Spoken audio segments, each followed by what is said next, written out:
Perfecto. Muy buenos días a todos. Mi nombre es Omar Agudelo, residente del programa de Medicina de Urgencias de la Universidad de Antioquia. El día de hoy desarrollaremos eh, un club de revista en el contexto del bloque temático de reumatología. Y el tema de interés es en relación a la actividad de la enfermedad en los pacientes que tienen lupus eritematoso sistémico. El contenido que tengo preparado para ustedes el día de hoy es inicialmente hablar acerca de algunas generalidades, mostrarles cómo se ha definido la actividad de la enfermedad y qué escalas se han desarrollado para hacer la descripción o evaluación de la misma, hacer entonces el análisis de la cohorte de derivación y validación de una de las escalas que pienso nos puede ser más útil a nosotros en el servicio de urgencias y finalmente algunas conclusiones. Siguiente.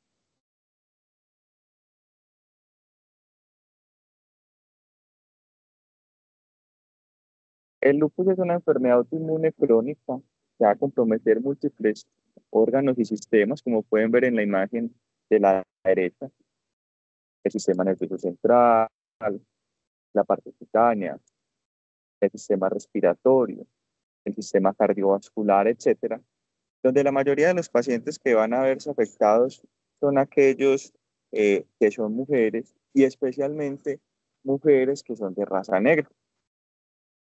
La supervivencia en relación al lupus ha variado a lo largo del tiempo, especialmente después de que se describe la terapia modificadora de la enfermedad, con la supervivencia al día de hoy superior al 90% en aquellas personas que reciben tratamiento. Es importante acá mencionar que si bien el ciclo de aparición suele ser en personas jóvenes, hay un subgrupo que pueden desarrollarlo después de los 60 y de los 50 años y que puede representar hasta el 65% de los casos. Eso es importante porque el lupus del anciano suele asociarse a peores desenlaces tanto en morbilidad como en mortalidad. Siguiente.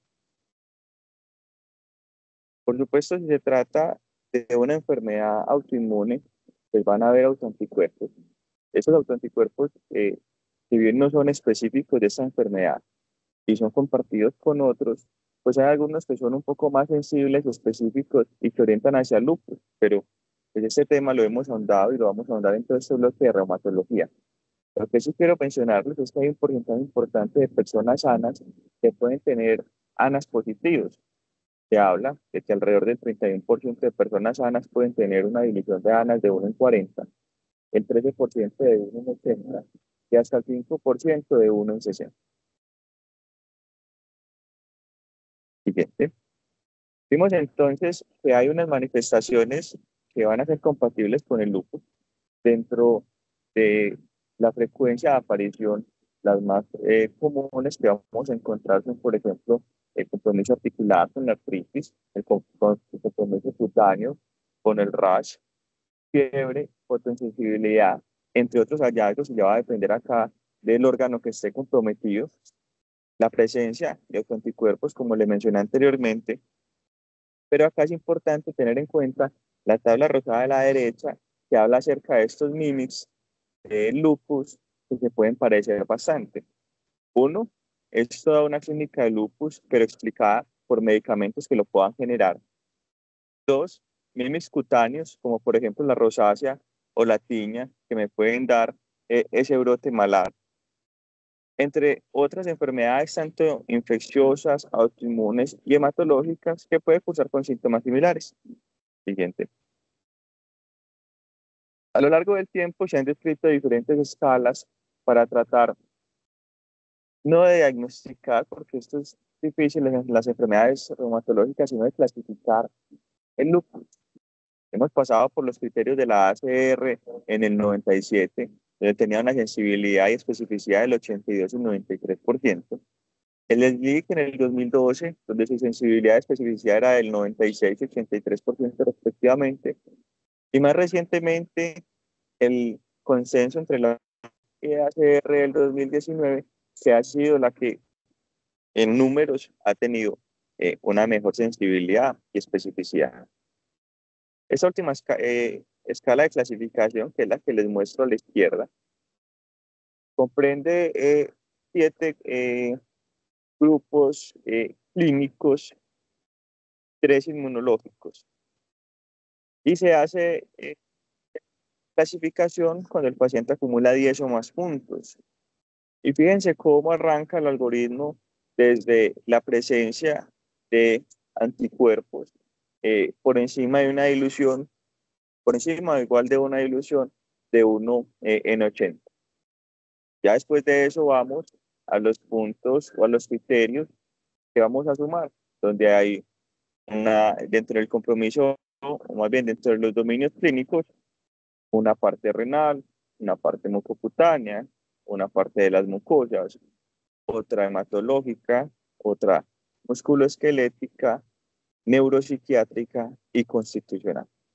Y entre los dominios inmunológicos, pues tenemos el complemento, los autoanticuerpos y tanto específicos para LES como para síndrome antifosfolípido, entendiendo la estrecha relación que hay entre estas dos condiciones. Bien. Siendo así, entonces en esta gráfica les muestro el espectro de presentaciones del lupus de acuerdo al órgano comprometido.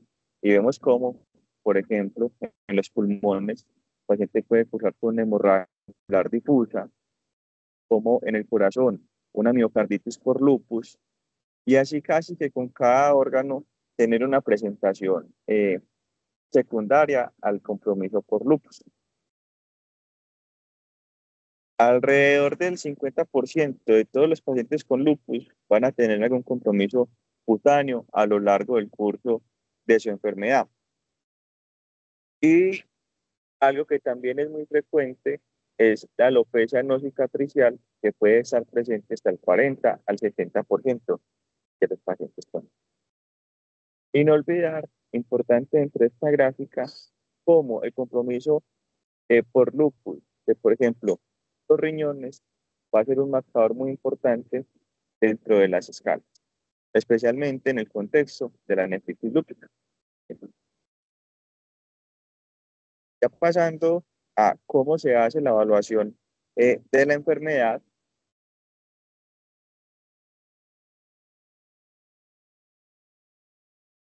devuélvete una, por favor.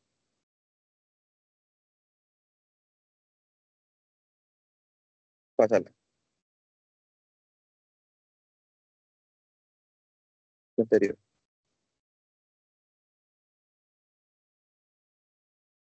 ¿Cómo se hace la evaluación de la actividad? Entonces encontramos varias definiciones en la literatura. Una de las que me pareció más práctica es definir ese aumento, esa evaluación de la actividad como un aumento que va a ser objetivo de esa actividad, ya sea porque hay una aparición de signos y síntomas nuevos, un empeoramiento de los que ya tenía y o alteraciones en mediciones de laboratorio. Así que esa evaluación de la actividad, o el también llamado FLAIR en inglés, es algo que va a acompañar una enfermedad crónica como lo es el lupus. Alrededor del 20-25% de las personas van a presentar un FLAIR dentro de los siguientes 1 a 2 años del diagnóstico de la enfermedad. Casi la mitad van a volver a presentar un FLAIR después de que hay un momento de baja actividad o un estado de remisión eh, de, de la actividad, y la gran mayoría de estos FLAIR van a ser de una gravedad leve o moderada. Alrededor de una cuarta parte de estos van a ser graves. Siguiente. Hay algunos factores de riesgo que se han identificado que pueden asociarse a la probabilidad de tener un FLAIR. Dentro de estos factores está, por ejemplo, la raza africana-americana, el sexo masculino, una aparición temprana de la enfermedad antes de los 25 años, que haya un compromiso de un órgano mayor, que se acompañe, por ejemplo, de citopenias importantes, de síntomas neuropsiquiátricos, de nefritis y de vasculitis. Otro factor de riesgo es que persista una presentación clínica de la actividad de la enfermedad pese al tratamiento inicial que se le da a estos pacientes, que continúa el paciente con actividad inmunológica como depresión del C3 y el C4 y un nivel alto de esos autoanticuerpos, que el paciente no tenga una buena tolerancia o adherencia al tratamiento, que se haga descenso rápido de la terapia inmunosupresiva de estos pacientes, y se ha descrito que pacientes que tengan niveles bajos de este estimulador de linfocitos B, eh, pero niveles altos de este estimulador de linfocitos B, también tienen mayor probabilidad de hacer un FLAIR. Para evaluar entonces la actividad a lo largo de los últimos 40 años siguientes, se han descrito diferentes escalas que han evolucionado también en el tiempo. Originalmente, el SLEDAI en el 85 se describió y ha sufrido diferentes modificaciones como el Selena SLEDAI, el SLEDAI 2K y más recientemente el SLEDAS en el 2018. Y por otro lado, pues, los europeos también han hecho su aporte a través del desarrollo del BILAG 2004 y más recientemente del ICI-BILAG. Y existen otras, el SLAM, el LAIC, el ECLAM, el PGA, pero de estas quisiera de pronto destacar el PGA y se los voy a contar más adelante. No hay un consenso universal sobre la mejor escala que se pueda utilizar, porque vamos a ver que hay unos factores de en donde se han validado estas escalas que nos van a resultar, por ejemplo, como un factor eh, de interés al momento que hagamos el análisis de la validación. En general, sabemos entonces que aquellos pacientes que tienen más FLAIR van a tener una mayor morbilidad y mortalidad. ¿Y de qué se mueren los pacientes con lupus? Principalmente de estas tres grandes cosas: de deterioro o compromiso de su función renal, de alteraciones cardiovasculares y de infecciones en relación principalmente al tratamiento inmunosupresor que van a tener estos pacientes. Siguiente. Entonces, el PGA les dije que era una escala importante porque, si bien es una evaluación subjetiva, permite de alguna forma darle un valor al nivel de síntomas que tenga el paciente una vez lo entrevista.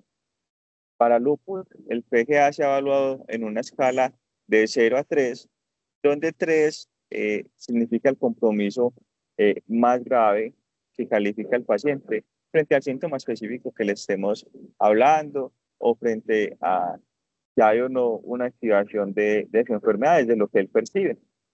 Y también hay una especie de subclasificación de la activación de la enfermedad a nivel de renal. Y tenemos entonces un FLAIR proteinúrico y un FLAIR nefrítico. Y vamos a ver que dentro de los parámetros que se evalúan son, por un lado, los niveles de creatinina, por el otro, los niveles de proteinuria, de hematuria, y si aparecen entonces en el uroanálisis estos cilindros. Acá que es importante que yo podría tener un FLAIR de lupus sin proteinuria, aunque lo más frecuente es que yo la tenga. Siguiente.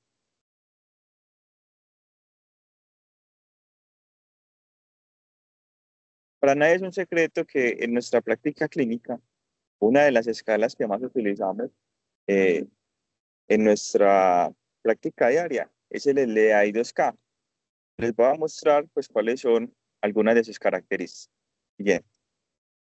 El LEAI-2K evalúa 24 ítems de signos y síntomas presentes en los últimos 10 días. Sin embargo, pues ya han habido validaciones que incluyen hasta los signos y síntomas presentes en el último mes. La sensibilidad oscila entre el 80 y 90%, dependiendo del estudio que estemos revisando, y la especificidad es alrededor del 90%.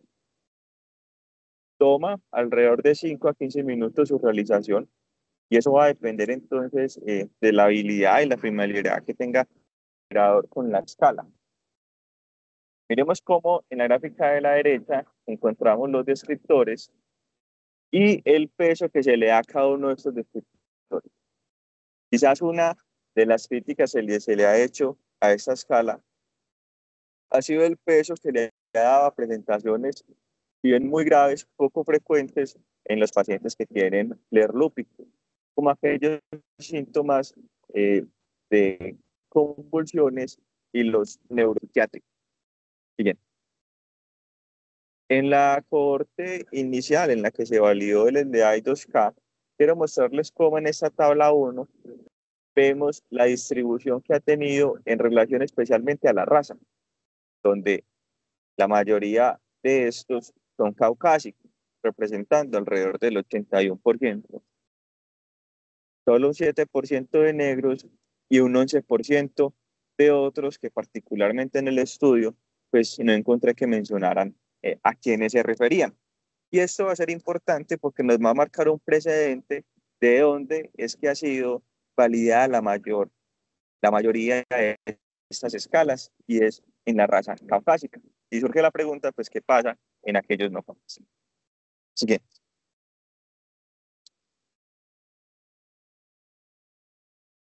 En ese estudio trataban o el propósito era evaluar la sensibilidad de diferentes índices de actividad de la enfermedad.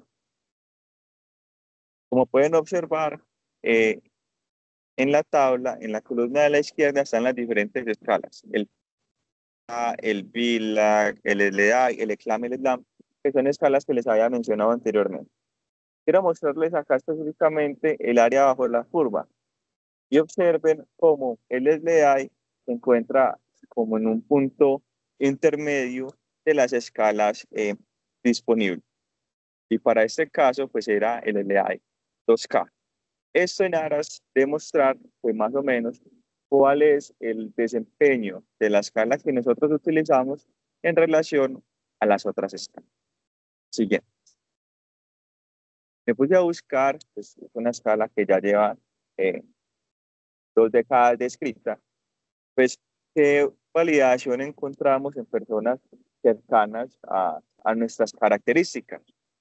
Y encontré que había una validación en el contexto de personas mexicanas. Siguiente. En la tabla de la izquierda van a observar las características sociodemográficas y clínicas de los pacientes que incluyeron en ese estudio. Y miremos cómo en la etnia un poco menos de la mitad eran hispánicos. Cuando hablaban de hispánicos, usualmente son descendientes de mexicanos y de personas de Puerto Rico, que quizás se acerca un poco más a, a nuestra realidad. En la gráfica de la derecha vamos a encontrar un gráfico de Bland-Altman. Estos gráficos se utilizan sobre todo para evaluar la concordancia que hay entre dos métodos de medición que pretenden medir lo mismo. En este caso, comparando esta versión del LDI mexicano con el LDI 2K. Vamos a ver entonces diferentes líneas, una línea central, negra, más oscura, que representa la media de la diferencia entre las dos mediciones. Y hay otras dos líneas horizontales, que son los límites de acuerdo, que van a estar por encima y por debajo de la línea media, que corresponde a unas desviaciones estándar, que ya están descritas, que es más o menos 1.96 veces la desviación estándar. La idea entonces es que los punticos estén lo más cercano posible a la línea negra media de la mitad y que no se salgan de los límites de acuerdo que están por encima y por debajo. Y es así, se considera pues que hay una adecuada concordancia entre ambos métodos de medición.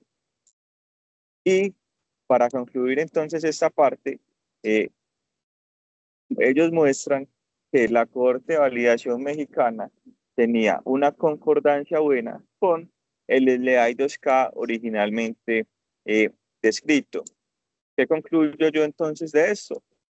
Pues pareciera que si bien la escala se diseñó inicialmente en personas principalmente caucásicas, en descendientes de Puerto Rico y mexicanos, tiene una buena concordancia. Siguiente.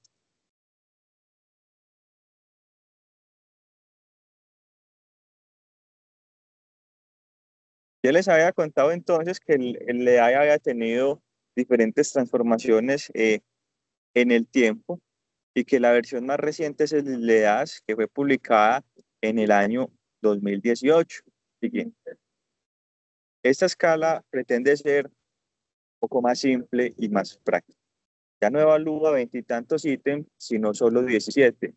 Y de entrada está estandarizada para evaluar los signos y síntomas en los últimos 28 días, con una mejor sensibilidad y una buena especificidad del 97 y el 94% respectivamente, siendo en teoría más práctica, pues toma menos tiempo su realización.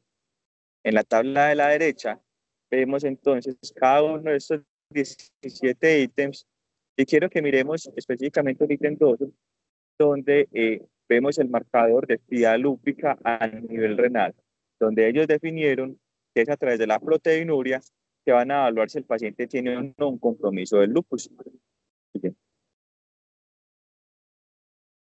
En las enfermedades reumatológicas y por supuesto en el lupus va a ser muy importante discriminar si el paciente se encuentra en remisión, si tiene síntomas de actividad leves o si por el contrario se trata de una actividad moderada grave. Si bien la remisión es rara, porque finalmente los pacientes terminan teniendo sobre todo síntomas leves, la remisión ellos la definen como una edad menor o igual a 2,08. Síntomas leves de actividad cuando está entre 2,08 y 7,64 y consideran actividad moderada o grave cuando está por encima de 7,64. Sigue. Y como tal, para la definición de la remisión o de la actividad leve, vamos a tener en cuenta no solo el valor de las LEAs, sino también qué dosis, en este caso de prednisolona o su equivalente, está recibiendo mi paciente.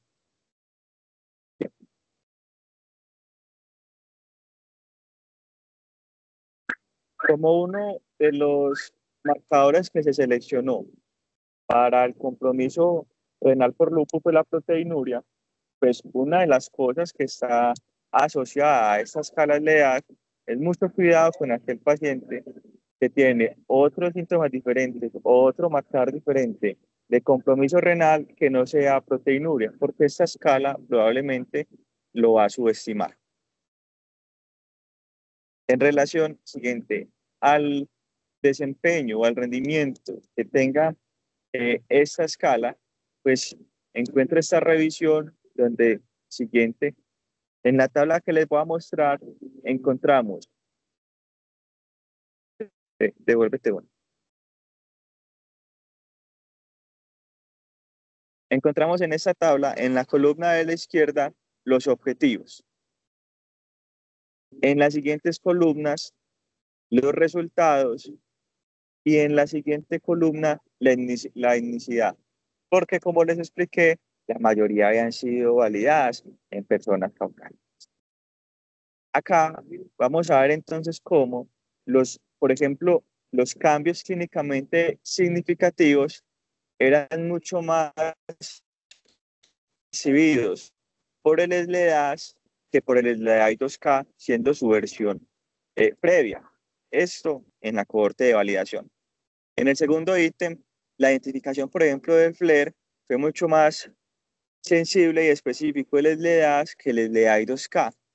Pero miremos cómo en las siguientes 7 ítems a evaluar, que fueron cohortes de etnia asiática, no se encontró una diferencia o eh, no se encontró que efectivamente se identifique el riesgo de, por ejemplo, hospitalización. Esto refuerza entonces el hecho de que pareciera de que la etnicidad en relación a la escala es un ítem importante y esto, como lo vamos a ver, es uno de los criterios al momento de evaluar la validación externa. Siguiente. No hay mucha información de las edades en países como el nuestro. Acá hubo una correspondencia al estudio original de derivación y validación, donde ellos reunieron una pequeña corte de 227 pacientes y trataron de mirar cuál era ese rendimiento en los pacientes con lupus de edad en población de América Latina. Y encontraron pues, que dentro de las características de su cohorte, 227 pacientes, donde el 92% eran mujeres de alrededor de 42 años y que tenían más o menos 9 años de enfermedad. Siguiente. Dentro de lo que ellos encuentran, evalúan los diferentes ítems, pero donde encuentran que hay diferencias es en relación a la interpretación del complemento. En estas gráficas nos muestran un análisis de regresión lineal en relación a al C3, tanto en el LDA2K como en el LDA. Y los niveles de C4 también en ambas escalas. Y lo hacen a través del coeficiente de determinación, que es ese R-square. Este método estadístico busca explicar cuál es la variabilidad de una variable dependiente a través de otras variables independientes. Y para no extenderme, pues entre más cercano esté SR al 100% o al 1, indica pues que ese modelo va a explicar gran parte de la variabilidad de esa variable. Veremos entonces en la figura 1 cómo hacia la izquierda está el LDA y 2K y cómo hacia la derecha está el LDA. En la parte A encontramos los niveles de C3 y en la parte B encontramos los niveles de C4. Si comparamos el R-square, por ejemplo, del C3, del LDA y 2K, es de 0.08, mientras que el LDA es de 0.02. Por otro lado, si miramos el C4, en el LDA2K es de 0.06 y en el LDA es de 0.0. Aquí, ellos lo que nos quieren decir con esta gráfica es que encuentran diferencias entre el LDA2K y el LDA específicamente en la interpretación del complemento. Teniendo entonces acá una ventaja del LDA2K sobre el LDA. Siguiente.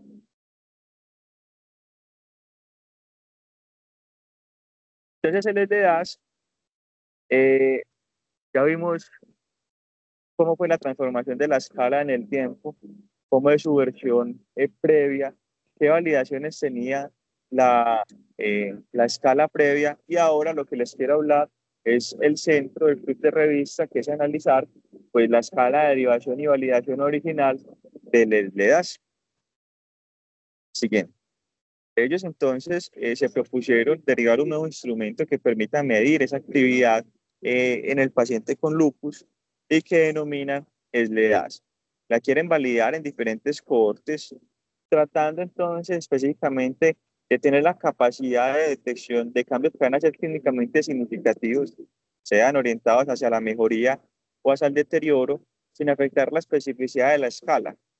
Y adicionalmente, comparar esta nueva propuesta con el LDA2K en relación, como mencioné, a la detección de mejoras o empeoramiento, pero también en la predicción y acumulación del daño en los pacientes. Eso entonces es un estudio de una corte longitudinal en pacientes que tenían LES y que cumplían en todos los criterios clasificatorios de clasificación, ya sea de la ACR del 97 o del LEG del 2002. Y recolectaron en total 520 pacientes. Siguiente. Sacan entonces dos cohortes, una cohorte de derivación, daron entre el 2014 y el 2017 en Portugal, donde recolectan 324 y una cohorte de validación entre el 2013 y el 2018 en Italia de 196 pacientes. Siguiente. Nuevamente, la mayoría de estos pacientes, alrededor del 90 y pico por ciento, eran caucásicos. Y miren cómo el PGA, que recuerden era la clasificación que le da al paciente a sus síntomas, era entre eh, era en la media era de 0,2 en la cohorte de derivación y de 0,2 también en la cohorte de validación, en una escala que recuerden va de 0 a 3. De entrada, acá vemos cómo estos pacientes, su concepto en relación, su clasificación en relación a la severidad de sus síntomas no era muy alta. Siguiente.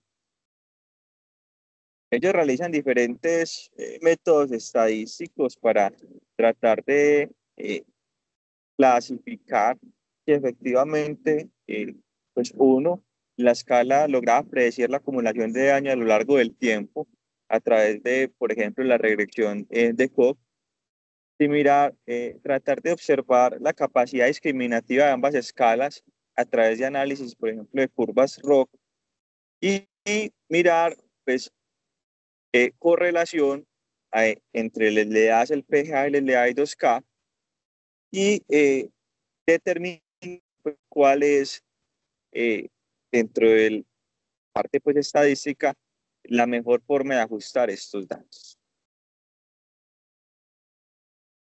Bien. Entonces, el LDAS, como les mencioné, tiene 17 ítems, de los cuales solo 4 van a ser variables continuas, y es en relación a la proteinuria, a la artritis, a la trombocitopenia y a la leucopenia. Bien. Hay una calculadora como la que les acaba de mostrar donde uno mete los datos, pero finalmente todo esto debería de una fórmula donde a cada uno de los ítems se le dio un peso, pero ese peso no es al azar. Siguiente. Ese peso depende entonces del coeficiente de regresión que se identificó para cada uno de estos ítems, pero hay unas pequeñas variaciones. Y esas variaciones fueron realizadas en consenso con expertos, donde se decidió darle o no un mayor valor o un menor valor a algunas, dependiendo de eh, la, el concepto que eran los expertos en su momento. Eso es importante porque querían que la escala fuera mucho más balanceada, no como en el LEAI 2K, donde, como les mencioné, se le daba más peso a enfermedades que, si bien son más graves, son menos frecuentes. Siguiente. ¿Qué encontraron ellos? Siguiente.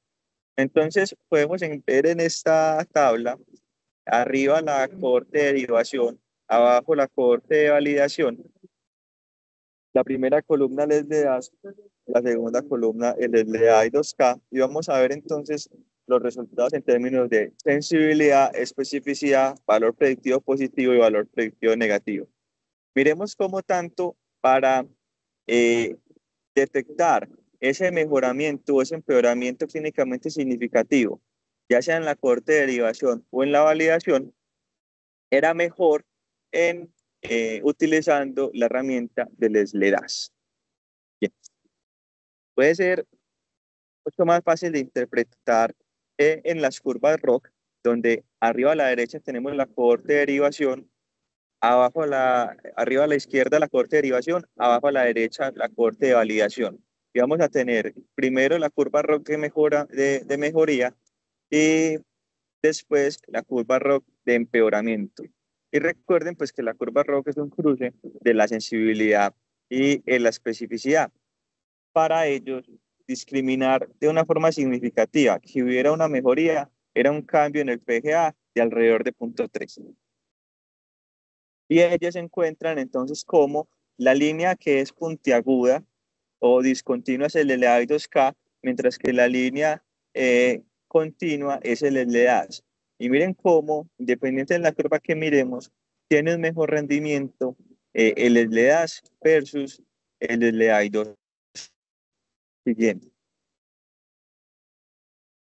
En términos de la validación interna del estudio, pues hemos evidenciado cómo hay una alta correlación del LDAS con la calificación de los síntomas de los pacientes y de la escala previa estándar que se tenía de la misma. El SLEDASH muestra cómo, de una forma consistente, va a medir entonces la actividad de la enfermedad siendo concordante con otras escalas que ya están validadas para lo mismo y cómo logra discriminar mejor cambios significativos, tanto para mejoría como empeoramiento en relación a su escala previa. Siguiente. En relación a la validez externa, pues ellos hicieron una cohorte en Italia, fuera de Portugal, que fue donde hicieron la cohorte de derivación y encontraron lo mismo. Sin embargo, ellos son claros en mencionar que pues, hay una necesidad de hacer validaciones adicionales en otras cohortes, en lugares que no solo sean unicéntricos y que por supuesto tengan en cuenta otras etnias. Bien. Después de presentarles entonces las generalidades acerca del lupus, de la actividad, de las escalas, y de comparar entonces dos escalas grandes que es el LDA y 2K con el LDA, encuentro que el LDA logra tener una mejor sensibilidad de esos cambios, que logra predecir ese daño acumulado, algo que es bueno en estas escalas, pero en las cohortes que encontramos la validación, pues son pacientes que tienen una baja actividad de la enfermedad, son pacientes que tenían como único marcador de daño renal por lupus la proteinuria, pero me deja por fuera estos otros pacientes que, si bien todas las escalas, la mayoría de las escalas de lupus que utilizamos tienen en cuenta parámetros de laboratorio, esto no deja de ser un problema frente a, por ejemplo, una escala ideal que me permite evaluar esa actividad y que no ha tenido pues esa validación multicéntrica y multiétnica que, que yo quisiera. Sin duda es una escala que tiene aplicabilidad y un nicho. Y finalmente, como conclusión, pues yo me quedo que no hay una escala única, superpoderosa en lupus que me permita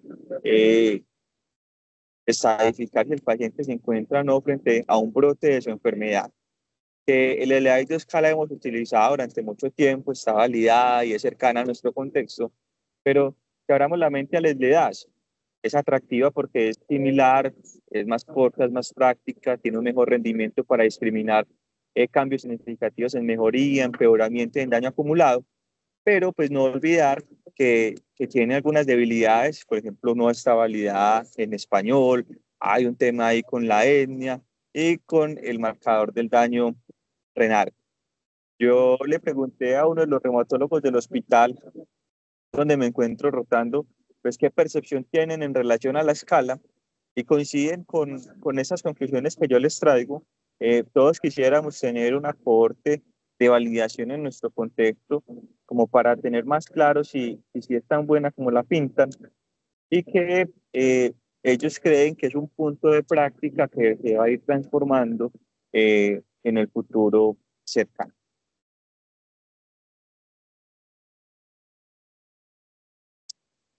Muchas gracias. Abrimos el espacio para la discusión.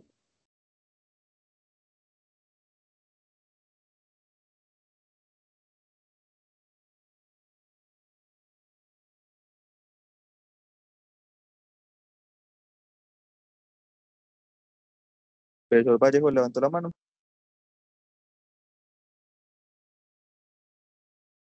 Y Omar, ¿me escuchas ahí? Omar, Omar, Sí, señor. hola.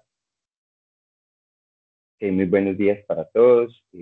Omar, muchas gracias por la presentación.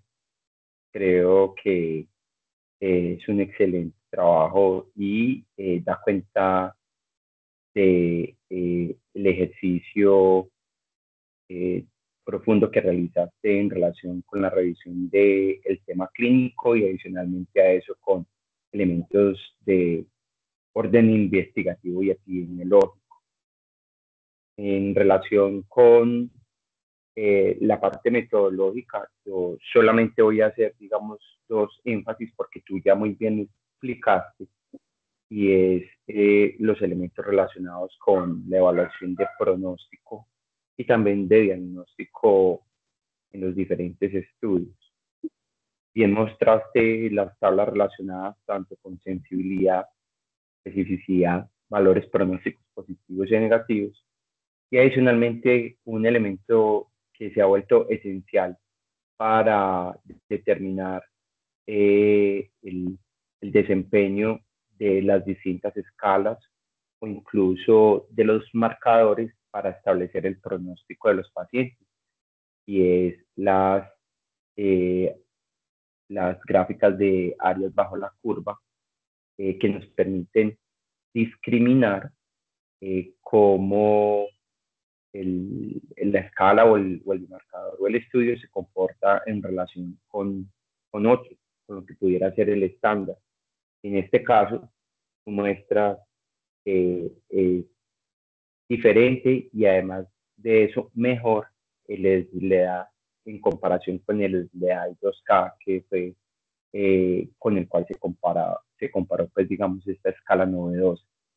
Mm, y evidentemente muestra que le va mucho mejor.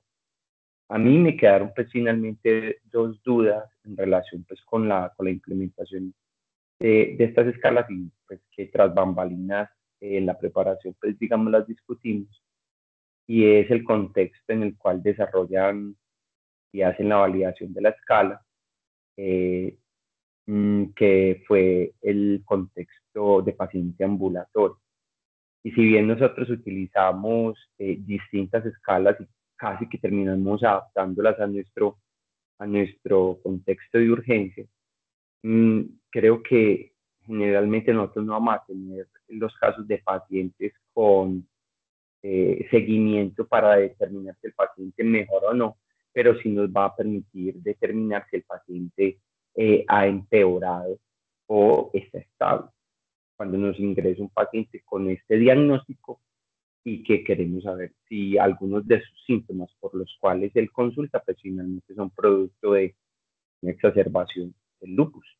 Entonces, yo creo que en términos de utilidad sí es útil y también coincido con las conclusiones que mencionan, de que eh, hay necesidad también, digamos, de hacer otros estudios y que quizá esto también sea otra alternativa u opción para poder nosotros mejorar el enfoque de los pacientes eh, en la evaluación clínica diaria.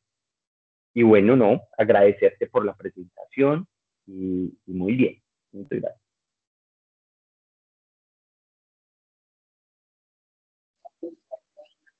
Gracias, profe. Sí, sin duda un reto porque no tenemos una escala para predecir el FLAIR en el contexto de urgencias o de cuidado crítico eh, específica. Todo termina siendo extrapolado de seguimientos que hacen en consulta externa a estos pacientes.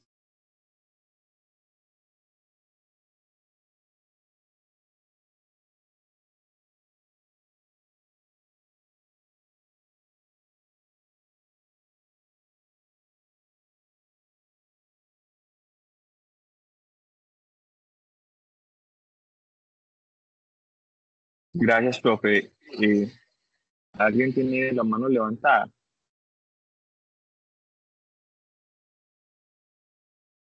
Pues no veo más manos levantadas o más. No sé si alguno de los residentes quisiera participar. Profe, O, sí, complementando lo que usted menciona, pues yo no encontré escalas específicas en el contexto de urgencias o de cuidado crítico que pudiéramos utilizar. Todas son finalmente extrapoladas de el seguimiento que hacen por consulta externa los reumatólogos de sus pacientes. sí, quizá también sea porque pues, es mucho más frecuente pues, el que el reumatólogo se enfrente pues, a estos casos. Y el otro elemento pues, es, digamos, el análisis de la descompensación de la enfermedad en relación con la escala que mencionabas, que es la PGA, que también es muy importante para la evaluación de ciertas enfermedades y que toma relevancia también pues, para el lupus, como bien lo explicaba. Pero muchos de estos elementos pues finalmente terminan siendo extrapolados de otros escenarios clínicos, pero volvemos al punto, pues hay que hacer un ejercicio de qué tanto pudiera parecer de estos pacientes y si en el escenario en el cual nosotros lo implementamos lo podemos desarrollar. Entonces, queda abierto, pues habrá que hacer estudios de validación, obviamente, pero tenemos que tomar también de algún lado elementos que nos permitan establecer el comportamiento de la enfermedad en estos.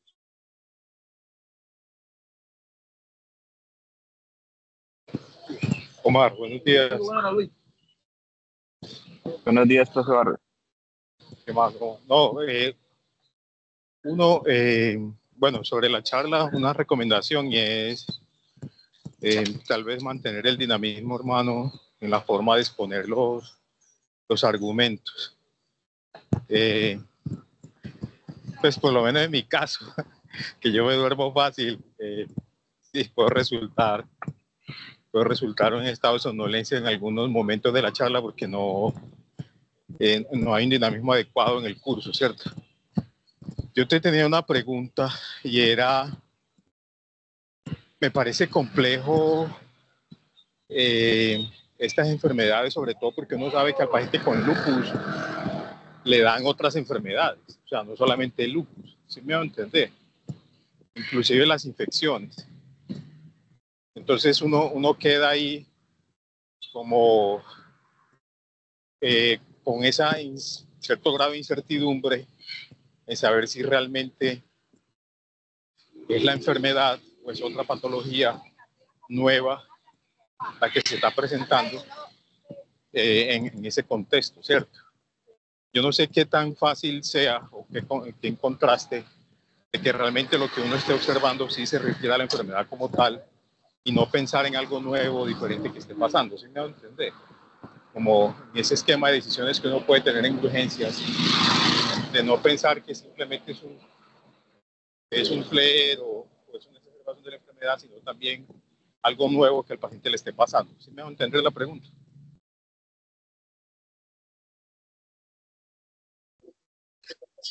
Profe, pues, por supuesto, los pacientes que tienen lupus les pueden dar cosas que a los pacientes, aquellos los que no tienen lupus.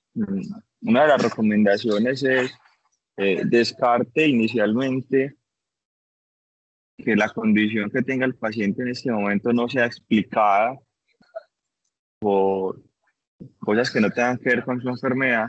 Y una vez usted descarta, por ejemplo, la infección, ya le empieza a achacar los signos y síntomas que encuentra a un brote de la enfermedad. Y especialmente porque estos pacientes están con una terapia que es inmunosupresora. Ahora, ¿cómo hacer esa diferencia? Es la gran pregunta. Creo que lo vamos a ver a través de todo este bloque.